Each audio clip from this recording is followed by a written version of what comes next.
Most people say that the one thing that they really want in a relationship is honesty. But let me ask you this.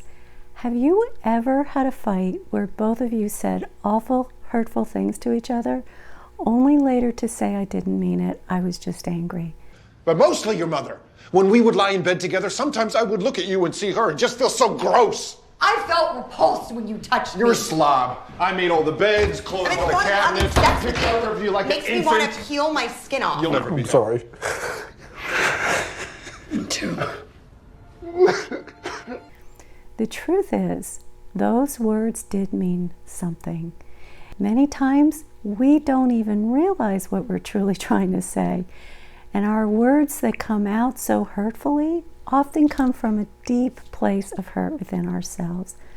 I have witnessed people say hurtful things to their partner, only to then say, I'm just being honest. I don't think this is the kind of honesty that people meant that they want in their relationship. However, here's the challenge with honesty. To communicate what you really mean without hurtful words means being vulnerable. It is so much easier to say things when we are angry than it is to share our pain with vulnerability. And another challenge is that we don't want to work that hard to say things in not hurtful ways when we are hurt and angry. But if you truly want honesty in your relationship, honesty and vulnerability go hand in hand. Here's a thought that will hopefully inspire you.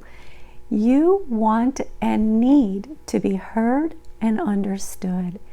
And if you express your hurt with hurtful words, you will never be heard and you will never be understood. So today I'm going to help you understand and express the underlying meaning of your hurtful words in a way that nurtures rather than harms your relationships and helps you to be heard and understood. So let's explore 7 common but hurtful statements, and I'm going to share with you the deeper meanings and the deeper emotions behind them. So let's start with a common statement. I don't care anymore.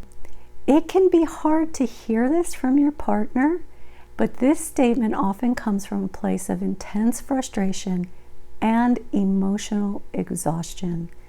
You might feel overwhelmed by what the two of you are going through, and you are expressing a desire to disengage rather than dealing with the ongoing conflict, especially when you feel like you're not getting anywhere and you're only hurting each other. But what you are really trying to say is this: I'm feeling overwhelmed and hurt, and I don't know how to handle this situation right now. I want us to move forward together, but we keep hurting each other, and we don't get anywhere, and I end up feeling hopeless. So next, name calling. You're pathetic. You're such an ass. I hope you can say that on YouTube. You're a bitch. Let me say here, these interpretations are not meant for domestic violence. In those cases, a person is trying to hurt you and control you and keep you down and dominating you. These interpretations are meant for couples who sometimes find themselves going through challenging times and challenging conflict. So, the interpretation of name calling, this can be a sign of deep-seated resentment or anger, or it's sometimes used when a person feels attacked or criticized, and they might retaliate with name calling as a defense to protect themselves. I'm not saying that they should, I'm just saying that's where it comes from. Some people also struggle with managing their emotions and then resort to name calling as a way to vent out their feelings without really truly considering the impact that it will have on their partner.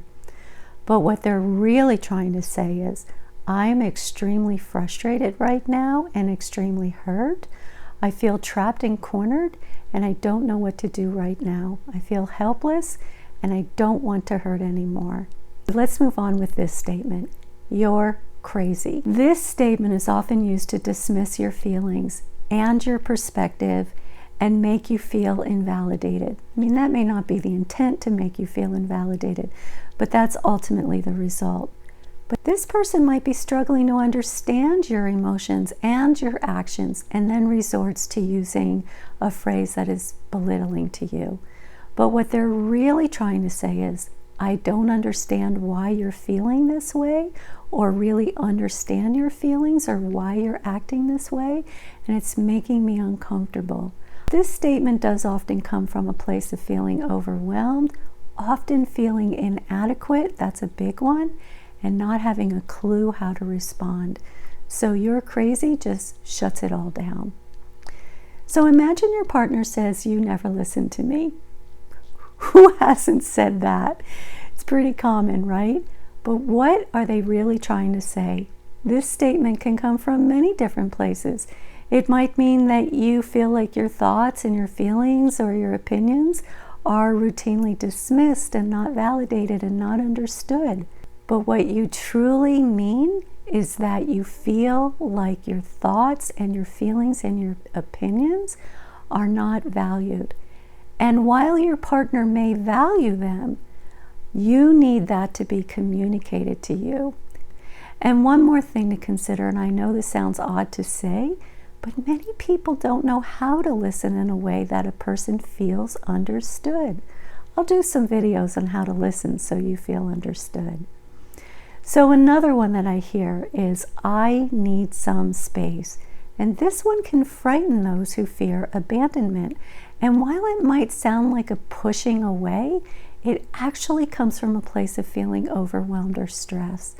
So what you might really mean is, "I'm feeling overwhelmed right now, and I need some time to myself to think and recharge. And I hope that we can find a way to give each other space without damaging our connection." Okay, let's dive into the more intense statements. How about this one? "I want out," or "This will never change." These statements likely come from a place of deep frustration and hurt, and often feeling completely lost and hopeless. You might feel overwhelmed by the ongoing conflicts or unmet expectations in your marriage. What you are really trying to say is this: "I am deeply frustrated and unhappy with how things are going in our marriage. I feel like we're constantly fighting, and I don't know how to fix it. I need us to work together to improve our relationship." But when you feel stuck in the same arguments and the same patterns, you will feel hopeless, and you will believe that things will never change, but they can change. And finally, the statement, "I don't find you attractive anymore." That can be devastating. I just actually got a chill, because that can be devastating to hear.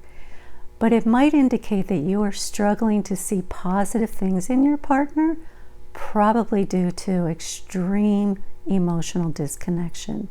It's really hard to find anything attractive about our partner when we are disconnected. I often say that the things that we usually find unattractive when we are disconnected, they don't bother us as much when we're connected. So what you're really trying to say is, "I'm feeling so disconnected from you, and it's affecting how I see our relationship. I want us to reconnect emotionally and work on bringing back the intimacy that we once had." So understanding the true meaning behind these hurtful statements can transform how you communicate and how you connect with your partner. It helps us to respond then with empathy instead of defensiveness, and it leads to a healthier, more resilient relationship. Remember though, honesty and vulnerability go hand in hand. So thank you so much for watching. I do hope that you found this helpful, and if you subscribe, I truly appreciate your support, and I hope that my content supports you in return.